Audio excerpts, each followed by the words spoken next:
You see, all are drunk. Except me. People say I get drunk. No. But I'm not. Neeraj is not. Yeah. I'm not. Yeah. But day before yesterday I was drunk. I'm going to get drunk now. He's drunk. He talks drunk now. He's also drunk. I don't mind. Yeah. If it is for Zubin, I won't mind to get drunk also. No, sometimes it's good to be drunk. So enjoy the party.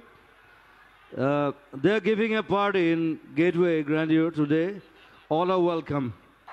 অসমীয়া মানুহে অসমৰ বৃহৎ festival কিয় পাতিব নোৱাৰে আমি পাতি দেখুৱালো আৰু এই মানুহটোৱে মোৰ আত্মা আমাৰ আত্মা our soul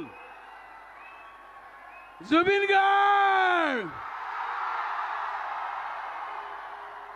সঞ্জীৱ নাৰায়ণ মোৰ অতি এটা বেকবোন ঋষিৰাজ বৰকটকী মৃগাংক হাজৰিকা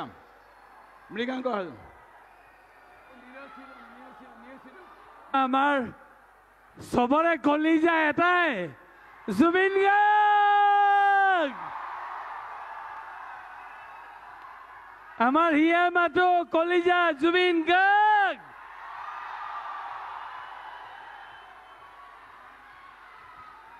মই এটাই ক'ব কৈছো যে অসমৰ সৰ্ববৃহৎ ফেষ্টিভেলটো অসমীয়াই পাতে আৰু এই অসমীয়াটো আত্মাটো হৈছে জুবিন গাৰ্গ নাই এতিয়া মানে তই কথা কৈ থাকিলে তই 3 ঘণ্টামান কবি জুবিন সদা ৰাইজ সিদিনাখন ঘটনা ঘটোতে বহুতে বদনাম কৰিলে কিন্তু ৰঙালী ইজ বিয়ণ্ড দিছ আজি 1.5 লাখ মানুহে ৰঙালী আহিলে আৰু আহি পেলাই ক'লে যে অসম এই গোটেই অনুষ্ঠানটো অসমীয়াই পাতিছে অসমীয়া ষ্টেজ বনাইছে অসমীয়া বেক ষ্টেজ মেনেজমেণ্ট কৰিছে অসমীয়া জয় অসম এটা ক'ব লাগে